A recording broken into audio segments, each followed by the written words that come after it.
Rapunzel ধৈর্য, সাহস ও ভালোবাসার জয়গাথা।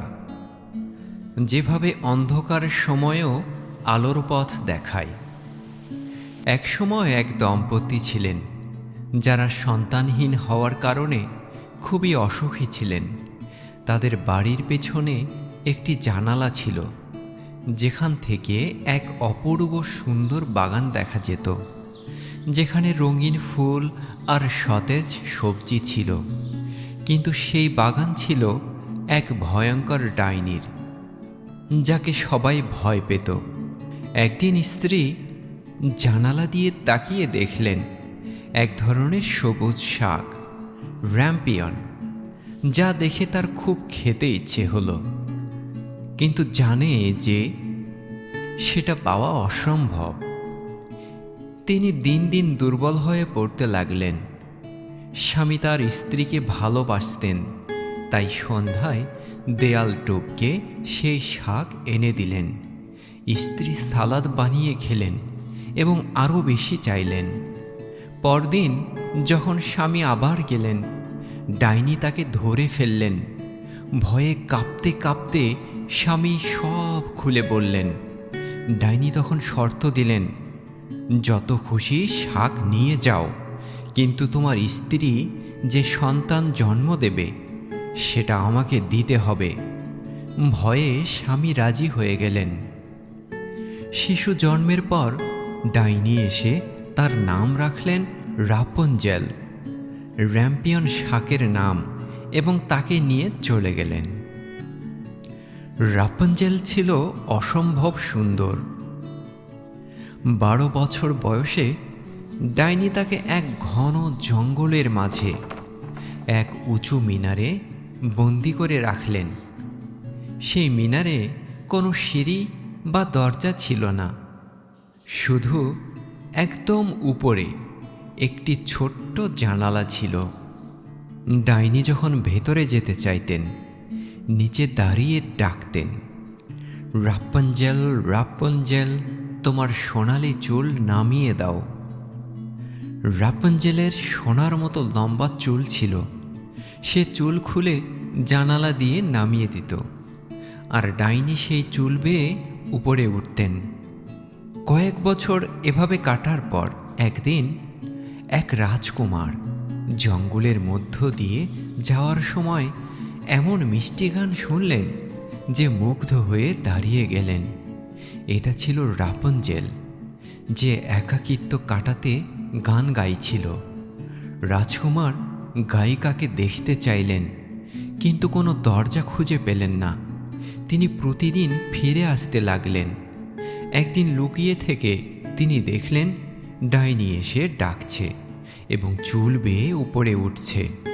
পরদিন তিনিও একই কথা বললেন এবং রাপুনজেলের চুল নামিয়ে দিল। প্রথমে রাপুনজেল ভয় পেলেও রাজকুমারের ভদ্র ব্যবহারে তার ভয় কেটে গেল। রাজকুমার বললেন, তার গান শুনে তার হৃদয় স্পর্শ হয়েছে। রাপুনজেল যখন বুঝল এই তরুণ তাকে ভালোবাসে, সে বিয়েতে রাজি হয়ে গেল। রাপুনজেল পরিকল্পনা করল, প্রতিদিন তুমি এক গাছি রেশম নিয়ে এসো, আমি সেগুলো দিয়ে একটা মই বানাবো। তারপর নেমে তোমার ঘোড়ায় চড়ে পালিয়ে যাব। কিন্তু একদিন রাপুনজেল অসাবধানে ডাইনিকে বলে ফেলল, মা, তুমি টানতে এত ভারী কেন? রাজকুমার তো মুহূর্তেই উঠে আসেন। ডাইনি রেগে গেলেন। তিনি কাঁচি দিয়ে রাপুনজেলের সুন্দর চুল কেটে ফেললেন এবং তাকে এক নির্জন মরুভূমিতে ফেলে এলেন।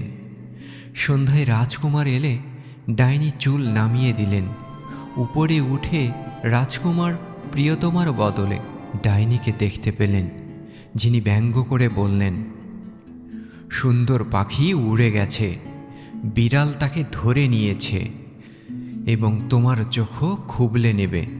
তুমি রাপুনজেলকে আর কখনো দেখতে পারবে না। দুঃখের রাজকুমার মিনার থেকে লাফিয়ে পড়লেন। প্রাণে বাঁচলেও কাটা ঝোপে তার 2 চোখ নষ্ট হয়ে গেল। তিনি অন্ধ হয়ে বছরের পর বছর জঙ্গলে ঘুরতে লাগলেন, শুধু ফলমূল খেয়ে বেঁচে থাকলেন। অবশেষে তিনি একদিন সেই মরুভূমিতে পৌঁছলেন যেখানে রাপুনজেল ছিল। হঠাৎ একটি পরিচিত কণ্ঠস্বর শুনে তিনি এগিয়ে গেলেন। রাপুনজেল তাকে চিনতে পেরে তার গলা জড়িয়ে ধরে কাঁদলেন। তার দুটি অশ্রু ফোঁটা রাজকুমারের চোখে পড়ল, আর সাথে সাথে তার চোখ আবার দেখতে পেল। রাজকুমার রাপুনজেলকে নিজের রাজ্যে নিয়ে গেলেন। সবাই তাদের আনন্দের সাথে স্বাগত জানালো এবং তারা সুখে শান্তিতে বাকি জীবন কাটালেন। এই গল্প থেকে আমাদের জীবনের শিক্ষা: 1 নাম্বার শিক্ষা, অন্ধকার সময় সাময়িক, আলো অবশ্যই আসবে। রাপুনজেল বছরের পর বছর মিনারে বন্দী ছিল, কিন্তু হাল ছাড়েনি। রাজকুমার অন্ধ হয়ে বছরের পর বছর ঘুরেছেন, কিন্তু আশা হারাননি। জীবনে যত কঠিন সময়ে আসুক, ধৈর্য ধরে এগিয়ে গেলে সুখের সময় অবশ্যই আসবে। 2 নাম্বার, সত্যিকারের ভালোবাসা সব বাধা পেরিয়ে যায়। উঁচু মিনার, ডাইনির ক্রোধ, অন্ধত্ব, বছরের পর বছর বিচ্ছেদ, কিছুই তাদের ভালোবাসাকে শেষ করতে পারেনি। আপনার লক্ষ্য, স্বপ্ন বা প্রিয়জনদের জন্য যদি সত্যিকারের ভালোবাসা থাকে, কোনো বাধাই আপনাকে থামাতে পারবে না। 3 নাম্বার, অশ্রু শুধু দুঃখ নয়, নিরাময়ও আনে। রাপুনজেলের অশ্রু রাজকুমারের দৃষ্টি ফিরিয়ে দিল। আমাদের কষ্ট, সংগ্রাম, অশ্রু বৃথা নয়। এগুলো আমাদের শক্তিশালী করে এবং নতুন জীবনের সূচনা করে। 4 নাম্বার, একাকিত্বেও নিজেকে হারাবেন না। রাপুনজেল একাকী মিনারে গান গেয়ে নিজেকে বাঁচিয়ে রেখেছিল। জীবনে একা পড়লেও নিজের প্রতিভা, স্বপ্ন, আশা ধরে রাখুন। এগুলোই একদিন আপনার পথ দেখাবে। 5 নাম্বার, ধৈর্য ও পরিকল্পনা সাফল্যের চাবিকাঠি। রাপুনজেল প্রতিদিন একটু একটু করে মই বানানোর পরিকল্পনা করেছিল। হঠাৎ পালিয়ে যাওয়ার চেষ্টা করেনি। জীবনে বড় লক্ষ্য অর্জনের জন্য ছোট ছোট পদক্ষেপ নিতে হয় ধৈর্যের সাথে। মনে রাখবেন, আপনার জীবনও হয়তো এখন মিনারে বন্দি অবস্থা, কিন্তু আপনার গান, আপনার ভালোবাসা এবং আপনার ধৈর্য একদিন অবশ্যই আপনাকে মুক্তি দেবে। কখনো হাল ছাড়বেন না। আপনার সোনালি চুল হলো আপনার সাহস, সেটা দিয়ে যে কোনো উচ্চতায় উঠতে পারবেন।